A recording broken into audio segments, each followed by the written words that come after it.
ಆಗಿ ನನ್ನ ನೆಚ್ಚಿನ ಗುರುಗಳಾದ ಶ್ರೀ ಶ್ರೇಖರ್ ಸರ್ ಅವರು ಬಂದು ಅವರ ಎರಡು ಅನಿಸಿಕೆ ಹೇಳ್ಬೇಕಂತಂದ್ವಿ. ನಾನು ಸ್ವಾಮಿ ಕೈಗಾರಿಕಾ ಸಂಸ್ಥೆಯ ಸಂಡಾಪಡಿ ಕಾರ್ಯಕ್ರಮಕ್ಕೆ ಆಗಮಿಸಿರ್ತಕ್ಕಂಥ ಈ ಕಾಲೇಜಿನ ಪ್ರಾಚಾರ್ಯರಾದ ಅಶ್ವನ್ ಸರ್ಗೂ ಧನ್ಯವಾದಗಳು, ವಂದನೆಗಳು. ಹಾಗೂ ಸಂತೋಷ್ ಸರ್ಗೂ, ಈ ಸ್ಟೇಜ್ ಮೇಲೆ ಆಸನ ಇರ್ತ ಸಂತೋಷ್ ಸರ್ಗೂ ವಂದನೆಗಳು. ನೆಕ್ಸ್ಟ್ ಅಶ್ವಿನಿ ಮೇಡಮ್ ಅವರಿಗೆ ವಂದನೆಗಳು. ನೆಕ್ಸ್ಟ್ ಸೀನಿಯರ್ ಜೂನಿಯರ್ಸ್ ಎಕ್ಸಾಮ್ ಬರ್ತಕ್ಕಂಥ ಎಲ್ಲ ವಿದ್ಯಾರ್ಥಿಗಳಿಗೂ ಆಲ್ ದ ಬೆಸ್ಟ್. ನೆಕ್ಸ್ಟ್ ನಿಮ್ಮ ಐ ಟಿ ಐ ಮುಗಿದ ಮೇಲೆ ಏನಾದರೂ ಅಚೀವ್ಮೆಂಟ್ ಇದ್ದರೆ ನೀವು ಚೆನ್ನಾಗಿ ಯೂಟಿಲೈಸ್ ಮಾಡ್ಕೊಳ್ರಿ. ನೆಕ್ಸ್ಟ್ ನೋಡ್ರಿ ಎಲ್ಲ ಆಲ್ರೆಡಿ ಐ ಟಿ ಐದವರಿಗೆ ರೈಲ್ವೆಯಲ್ಲಿ 6,000 ಪೋಸ್ಟ್ ಕಾಲ್ಫರ್ಮ್ ಆಗಿದೆ. ನೆಕ್ಸ್ಟ್ ಇನ್ನು ಸೆಲ್ಫ್ ಎಂಪ್ಲಾಯ್ಮೆಂಟ್ ನಿಮಗೆ ಭಾಳ ಆಪರ್ಚುನಿಟಿ ಇದೆ. ಆಮೇಲೆ ಅಪ್ರೆಂಟಿಸ್ಶಿಪ್ಸ್ ಜಾಬ್ ಆಪರ್ಚುನಿಟಿ ಇದೆ. ಮೊನ್ನೆ ನೋಡಿ ಅನಂತಪುರದಿಂದ ಯಾರೋ ಒಂದು ಕಂಪ್ನಿ JV ಕಂಪ್ನಿಯವ್ರು ಬಂದುಬಿಟ್ಟು ಸಾರಿ ಕಾಂಟ್ಯಾಕ್ಟ್ ಮಾಡಿದ್ರು, ನಿಮ್ಗೆ ಮ್ಯಾನ್ ಪವರ್ ಬೇಕಂತ ಹೇಳ್ಬಿಟ್ಟು. ಒಳ್ಳೆ ನಿಮಗೆ ಸ್ಕೋಪ್ ಇದೆ, ಅದನ್ನು ಚೆನ್ನಾಗಿ ಕಲ್ತ್ಕೊಂಡು ಯುಟಿಲೈಸ್ ಮಾಡ್ಕೊಂಡು ನಿಮ್ಮ ಒಂದು ಜೀವನನ ನಿರ್ವಹಿಸಬೇಕಾಗುತ್ತೆ. ಎರಡು ಮಾತು ಹೇಳೋಕ್ಕೆ ಇಷ್ಟಪಡ್ತಾ ಇದ್ದೀನಿ. ಧನ್ಯವಾದಗಳು. ತಮ್ಮ ಅನಿಸಿಕೆ ಹಂಚಿಕೊಂಡ ಶೇಖರ್ ಸರ್ ಅವರಿಗೆ ಹೃತ್ಪೂರ್ವಕವಾದ ಧನ್ಯವಾದಗಳು. ತದನಂತರದಾಗಿ ಸಂತೋಷ್ ಸರ್ ಅವರು ವೇದಿಕೆ ಮೇಲೆ ಉಪಸ್ಥಿತರಾದಂಥ ಶ್ರೀ ನಾರಾಯಣ ಸ್ವಾಮಿ ಐ ಟಿ ಐ ಕಾಲೇಜಿನ ಪ್ರಾಂಶುಪಾಲರಾದಂಥ ಶ್ರೀ ಹರ್ಷವರ್ಧನ್ ಸರ್ ಅವರೇ, ಹಾಗೂ ನನ್ನ ಮಿತ್ರರೇ, ಹಾಗೂ JTO ಆದಂಥ ಮಿಸ್ಟರ್ ಶೇಖರ್ ಸರ್ ಅವರೇ, ಹಾಗೂ ಅಶ್ವಿನಿ ಮೇಡಮ್ ಅವರೇ, ಹಾಗೂ ನನ್ನ ಪ್ರೀತಿಯ ಮಕ್ಕಳೇ.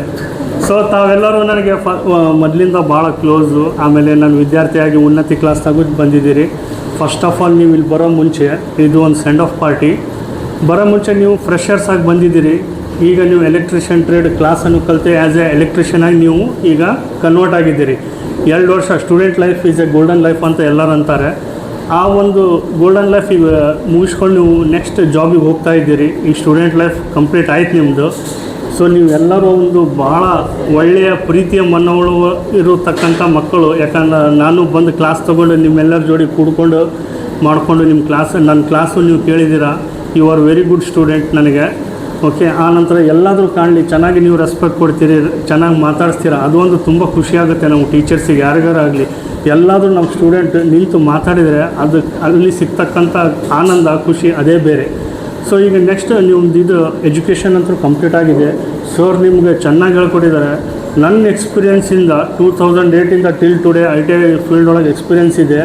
ಬಟ್ ಈ ಎಕ್ಸ್ಪೀರಿಯೆನ್ಸ್ ಒಳಗೆ ನಮ್ಮ ಮಿತ್ರರ ಆದಂಥ ಹರ್ಷವರ್ಧನ್ ಸರ್ ಅವರು ಯಾವ ರೀತಿ ನಿಮಗೆ ಮೌಲ್ಡ್ ಮಾಡಿದ್ದಾರೆ, ಅಂದರೆ ಕನ್ವರ್ಟ್ ಮಾಡಿದ್ದಾರೆ. ಈ ಒಂದು ಇಲ್ಲಿ ಬರೋ ಮುಂಚೆ ನಿಮಗೆ ಝೀರೋ ನಾಲೆಜ್. ನಿಮಗೆ ಕರೆಂಟ್ ಅಂದ್ರೇನು, ವೋಲ್ಟೇಜ್ ಅಂದ್ರೇನು, ವೋಲ್ಟ್ ಮೀಟರ್ ಅಂದ್ರೇನು, ಆ್ಯಮ್ಮೀಟರ್ ಅಂದ್ರೇನು, how to find the ohm's law, ಎಲ್ಲ ಒಂದು ಎಲೆಕ್ಟ್ರಿಕಲ್ ಇಕ್ವಿಪ್ಮೆಂಟ್ ಏನೇನಿದೆ ನಿಮ್ಗೆ ಸಂಬಂಧಪಟ್ಟಿದ್ದು ಪ್ರತಿಯೊಂದು ಇಕ್ವಿಪ್ಮೆಂಟು ಡೀಟೇಲ್ ಆಗಿ, ಆಮೇಲೆ ಅವ್ರು ಮಾಡಿಸಿರ್ತಕ್ಕಂಥ ಪ್ರಾಕ್ಟಿಕಲ್, ಈ ಒಂದು ಮೈಸೆಲ್ಫ್ ಹೇಳ್ತೀನಿ, ತಪ್ಪಿಕೊಬೇಡ್ರಿ. ಸೊ ಅವ್ರು ಚೆನ್ನಾಗಿ ಹೇಳ್ಕೊಟ್ಟಿದ್ದಾರೆ. Nearly I think 2 ಇಯರ್ಸಿಗೆ 200 to 300 practicals ಹೇಳಿದ್ದಾರೆ. ಎಲ್ಲೂ ಅಷ್ಟು ಹೇಳ್ಕೊಡಲ್ಲ. ಬಟ್ ಅವ್ರು ಕೊಟ್ಟಂಥ ನಾಲೆಡ್ಜು ನೀವು ಪಾಸಿಟಿವ್ ಆಗಿ ತೊಗೋಬೇಕು. ಎಲ್ಲೇ ಯಾವುದೇ ಫೀಲ್ಡ್. ಈಗ ನೆಕ್ಸ್ಟ್ ನೀವೆಲ್ಲ ಜಾಬ್ ಹೋಲ್ಡರ್ಸ್. ಆಮೇಲೆ ಬರ್ತಾ ನಿಮ್ಮ ಲೈಫೇ ಈಗ ಚೇಂಜ್ ಆಗುತ್ತೆ. ಇದ್ರ ಮೇಲೆ ಈ ITS ಸರ್ಟಿಫಿಕೇಟ್ ಮೇಲೆ ಏನು ಜಾಬಿಗೆ ಹೋಗ್ತಿರಲ್ಲ, ದಟ್ ಈಸ್ ದ ಇಂಪಾರ್ಟೆಂಟ್. ದುಡ್ಡಿಲ್ಲ ಅಂದರೆ ಯಾರೂ ರೆಸ್ಪೆಕ್ಟ್ ಕೊಡಲ್ಲಪ್ಪ ನಿಮಗೆ. So first of all go to ಜಾಬಿಗೆ ಹೋಗ್ರಿ. ಜಾಬಿಗೆ ಹೋಗಿ ಒಳ್ಳೆಯ ಒಂದು ಸ್ಥಾನ ಪಡೀರಿ, ಅದೇ ನಮಗೆ ಖುಷಿ. ಓಕೆ, ಈ ಒಂದು ಫಂಕ್ಷನಿಗೆ ಮಾತಾಡಲಿಕ್ಕೆ ನನಗೆ ಅರೇಂಜ್ ಮಾಡಿಕೊಡೋದಕ್ಕೆ ಸರ್ ಅವರಿಗೆ ನಿಮಗೆಲ್ಲರೂ ನಮಸ್ಕಾರ. Thank you. ಸಂತೋಷ್ ಸರ್ ಅವರಿಗೆ ಹೃತ್ಪೂರ್ವಕವಾದ ಧನ್ಯವಾದಗಳು. ತದನಂತರದಾಗಿ ಅಶ್ವಿನ್ ಮೇಡಮ್.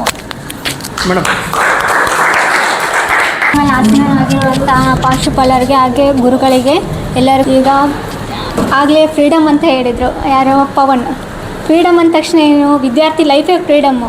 ವಿದ್ಯಾರ್ಥಿ ಲೈಫ್ ಮುಗಿದ ಮೇಲೆ ಏನಾಗುತ್ತೆ, ಅಲ್ಲಿ ಫ್ರೀಡಮ್ಮು ನಮಗೆ ಬೇಕಂದ್ರೆ ಸಿಗೋದಿಲ್ಲ. ಯಾಕಂದರೆ ಅದು ಇದು ಏನೋ ಮುಂದೆ ಏನು ಓದಬೇಕು, ಎಜುಕೇಷನ್ ಯಾವ ಥರ ಮಾಡಬೇಕು ಅನ್ನೋದರಲ್ಲಿ, ಮತ್ತು ಆಮೇಲೆ ಮುಂದೆ ಲೈಫು ಯಾವ ಥರ ಲೀಡ್ ಮಾಡಬೇಕು ಅನ್ನೋದು ಕೂಡ ಇರುತ್ತೆ. ಅದು ಫ್ರೀಡಮ್ ಅನ್ನೋದು ವಿದ್ಯಾರ್ಥಿಗಳಿಗೆ ಸರ್ಸ್ ಕೊಡೋ ಅಂಥದ್ದಲ್ಲ. ಸರ್ಸ್ ಏನೋ ವಿದ್ಯಾರ್ಥಿಗಳು ಹೇಗೆ ಚೆನ್ನಾಗಿರಲಿ, ಓದಲಿ ಅನ್ನೋದಕ್ಕೋಸ್ಕರ ಕ್ಲಾಸ್ನಲ್ಲಿ ನಿಮಗೆ ಫ್ರೀಡಮ್ ಕೊಟ್ಟಿರ್ತಾರೆ. ಬೈತಾರೆ, ಇದೊಂದು ಪ್ರಶ್ನೆ ಜಾಸ್ತಿ ಓಡ್ತಾ ಇರುತ್ತೆ ಎಲ್ಲರಿಗೂ. ಯಾಕೆ ಬೈತಾರೆ? ಇದಕ್ಕೊಂದು ಚಿಕ್ಕದಾಗಿ ಒಂದು ಸ್ಟೋರಿ ಹೇಳ್ತೀನಿ. ಬುದ್ಧ ಗೊತ್ತಿದ್ದಾರಲ್ಲ ನಿಮಗೆ? ಗೌತಮ್ ಬುದ್ಧ ಗೊತ್ತು. ಬುದ್ಧ ಒಂದಿನ ಜ್ಞಾನ ಮಾಡ್ಕೊಂಡು ಕೂತ್ಕೊಂಡಿರ್ತಾರೆ. ಅವ್ರ ಶಿಷ್ಯ ಇರ್ತಾನೆ. ಆವಾಗ ಅಲ್ಲೊಬ್ಬ ಅತಿಥಿ ಬರ್ತಾನೆ. ಅತಿಥಿ ಬಂದಾಗ ಏನು ಮಾಡ್ತಾನೆ, ಅವನು ಬುದ್ಧಗ ಚೆನ್ನಾಗಿ ಬೈತಿರ್ತಾನೆ. ಶಿಷ್ಯಗೆ ಏನಾಗುತ್ತೆ, ಫುಲ್ಲು ಕೋಪ ಬರುತ್ತೆ. ನಮ್ಮ ಗುರುಗಳು ಎಷ್ಟು ದೊಡ್ಡವರು, ಅವರಿಗೆ ಬೈತಿದ್ದಾರೆ, ಆದರೂ ಸುಮ್ಮನೆ ಇದ್ದಾರಲ್ಲ ಬುದ್ಧ ಅಂತ ಕೇಳ್ತಾರೆ. ಅದನ್ನು ಯೋಚನೆ ಮಾಡಿ ಅವನು ಮುಂದೆ ಬರೋಕ್ಕೆ ಟ್ರೈ ಮಾಡ್ತೇನೆ. ಅವನಿಗೆ ಅಲ್ಲಿ ಅತಿಥಿ ಬಂದಿರ್ತಾನಲ್ಲ, ಅವನು ಬುದ್ಧ ಬೈತಿರ್ತಾನಲ್ಲ, ಅವನಿಗೆ ಬೈಯೋಕ್ಕಂತ ಬರ್ತಾನೆ. ಬಟ್ ಆದರೆ ಬುದ್ಧ ಏನು ಮಾಡ್ತಾನೆ, ಅಲ್ಲಿ ತಡಿತಾನೆ, ನಿಲ್ಲು ಅಂತೇಳಿ ಸನ್ನೆ ಮಾಡ್ತಾನೆ. ಅವಾಗೆ ಮತ್ತೆ ಆಮೇಲೆ ಅವರು ಬೈದು ಹೋಗ್ತಾರೆ.